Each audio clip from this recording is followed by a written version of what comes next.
નમસ્કાર વિદ્યાર્થી મિત્રો, આજે આપણે હિન્દીમાં પાઠ 5ના સ્વાધ્યાયના પ્રશ્નોની ચર્ચા કરવાની છે.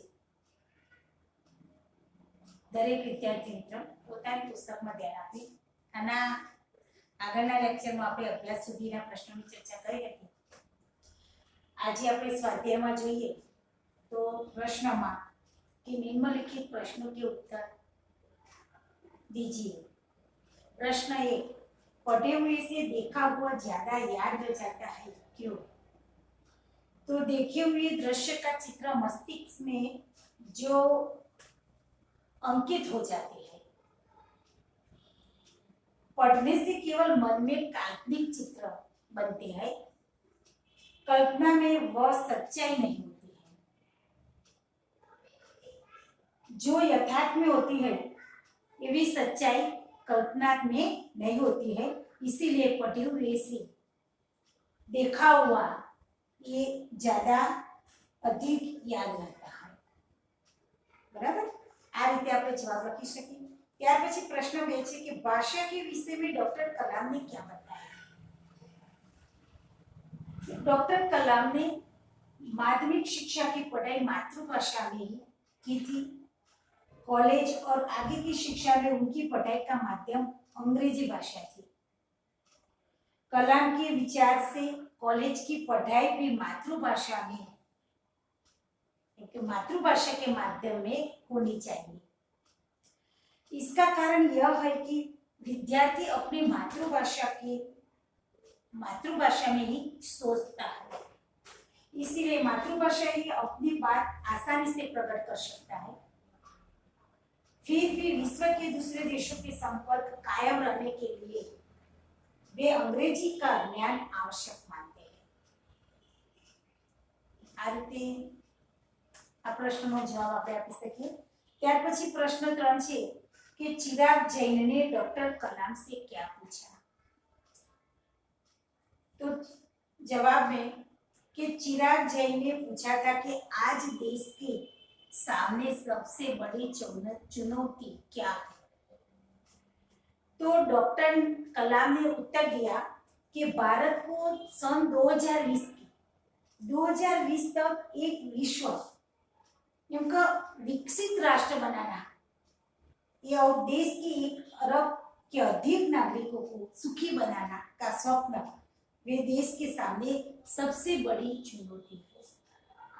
1 अरब जनसंख्या एवं अधिक नागरिकों को सुखी बनाने के लिए का जो स्वप्न है, ये स्वप्न देश के सामने बड़ी चुनौती है. त्यार पछीनो प्रश्न है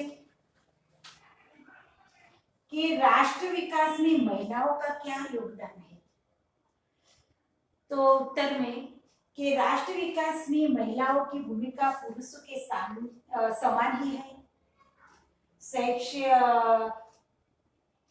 शैक्षणिक और औद्योगिक प्रवृत्तियों में आज महिलाएं बढ़ चढ़कर हिस्सा से रहती हैं. सशस्त्र सेनाओं में भी पुरुषों के सामने समान महिलाओं की पर निवृत्ति होती है.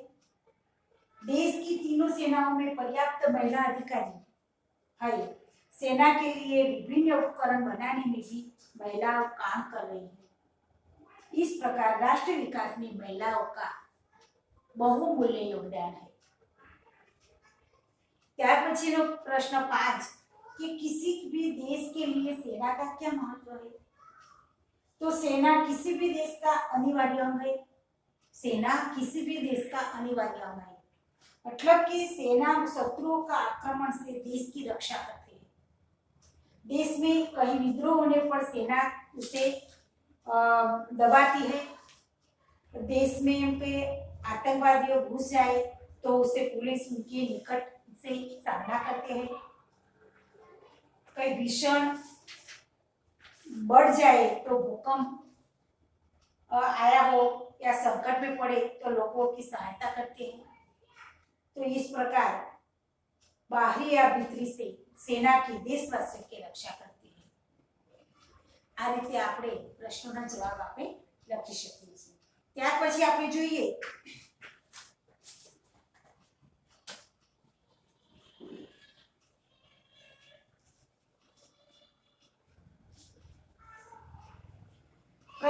એમાં આપણે જોઈ શકીએ છીએ કે मुहावरों का अर्थ देकर वाक्य प्रयोग कीजिए। અહીંયા पहलो जो मुहावरो છે जी तोड़ मेहनत करना तो सखत परिश्रम करना। बीजो महारत हासिल करना तो योगदान प्राप्त करना। आ रीते આપણે આના અર્થ આપી વાક્ય પ્રયોગ કરી શકીએ છીએ। ત્યાર પછી પ્રશ્ન 3 રૂપરેખા કે આધાર પર કહાની લખીએ।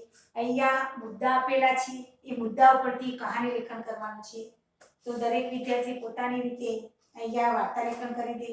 અને પ્રશ્ન 4 માતૃભાષામાં અનુવાદ કીજીએ। અહીંયા જે હિન્દીમાં પેરેગ્રાફ આપેલ છે એનું ગુજરાતીમાં અનુવાદ કરવાનો છે પ્રશ્ન 4। તો અહીંયા સ્વાધ્યાયમાં જે પ્રશ્નો બતાવ્યા એ 5 પ્રશ્નો અને આ પ્રશ્ન 2 3 4 સુધી દરેક વિદ્યાર્થી લખવાનું છે બરાબર। ત્યાર પછી આપણે ભાષા સજ્જતામાં જે સર્વનામ વિશે આપેલું છે એ સર્વનામ વિશે પણ લખવાનું છે। જોઈએ આપણે कि आप सर्वनाम एवं उसके प्रकार पढ़ चुके हैं। अब निम्नलिखित वाक्यों में सर्वनाम शब्द छांटिए। तो અહીંયા જે बतावे છે कि हम पाठशाला जाएगी, यह मेरी किताब है, कोई आ रहा है, तुम्हें क्या चाहिए, यह मीना है जिसने कल गीत गाया था, मैं स्वयं चला जाऊंगा। आप 5 वाक्यों अंदर જોઈએ तो हम, यह, कोई, तुम्हें, यह, जिसने અને मैं આ બધા શું છે સર્વનામ છે। તો એ વાક્યો લખી સર્વનામ બતાવવાના। ત્યાર પછી પ્રશ્ન આગળ જોઈએ આપણે કે નિમ્નલિખિત વાક્યો में रेखांकित शब्दों के ध्यान से पढ़िए। અહીંયા એક વચન અને બહુવચન આપેલું છે કે मैं कल गांव जाऊंगा। तो मैं ની જગ્યાએ બહુવચનમાં થશે हम कल गांव जाएंगे। मेरी किताब कहाँ है तो हमारी किताबें कहाँ है। उसे कल बुखार था, उन्हें कल बुखार था। यह कौन है तो ये कौन है। तुझे क्या चाहिए, तुम्हें क्या चाहिए। आ रीते एक वचन बहुवचन लखवानुं छे। त्यार पछी आपणे जोईए कि उपयुक्त रेखांकित शब्द में मैं, मेरे, उसे, यह, तुझे सर्वनाम के एक वचन रूप है। जब हम, हमारी, उन्हें, ये और तुम्हें उनके बहुवचन रूप है। आपणे जोयुं एक वचन मानी बहुवचन में ये रीते कोष्टक में दिए सर्वनाम शब्दों के उचित रूप से रिक्त स्थानों की पूर्ति कीजिए। અહીંયા ખાલી જગ્યાઓ આપી છે અને કૌંસમાં જવાબ આપ્યા છે। તો એ કૌંસના જવાબો પ્રમાણે યોગ્ય શબ્દો યોગ્ય સર્વનામ પસંદ કરી ખાલી જગ્યા પૂરવાની છે। તો પહેલું છે કે ય કાર્ય ખાલી જગ્યા નહીં हो सकेगा। तो मैंની જગ્યાએ શું આવશે मुझसे। य कार्य मुझसे नहीं हो सकेगा। पापा ने खाली जग्या बुलाया है तो कौंसમાં तुम छे तो तुम्हें, पापा ने तुम्हें बुलाया है। जो लड़की वहां खड़ी है मैं खाली जगह नहीं जानता। तो वहनु शू थशे मैं उसे नहीं जानता। एम लगता है खाली जगह मेरी बात अच्छी नहीं लगती। यह तो यह नी जगह इसे लगता है कि इसे मेरी बात अच्छी नहीं लगती। यह काम खाली जगह लोगों ने किया तो कौन छे एनु किन थशे। यह काम किन लोगों ने किया। आ रीते આપણે ખાલી જગ્યાઓ પૂરી શકીએ છીએ। ત્યાર પછી વિદ્યાર્થી મિત્રો અહીંયા પુનરાવર્તન આપેલું છે। પ્રશ્ન એક શબ્દકોશના ક્રમમાં ગોઠવવાના। બીજો પ્રશ્ન લિંગ પરિવર્તન આગળ આપણે ચલાવેલું છે એ પ્રમાણે। પછી વચન પરિવર્તન છે અને ઉપસર્ગ યોગ્ય ઉપસર્ગ સાથે જોડી અને નવા શબ્દો બનાવવાના છે। તો પ્રશ્ન 1 2 3 4 પુનરાવર્તન સુધી દરેક વિદ્યાર્થી મિત્રે પોતાની નોટની અંદર લેસન કરવાનું છે બરાબર। આજે અહીંયા સુધી આપણે આ લેસન આપેલું છે। દરેક વિદ્યાર્થીએ અહીંયા પુનરાવર્તન 1 સુધી પોતાની નોટમાં લખી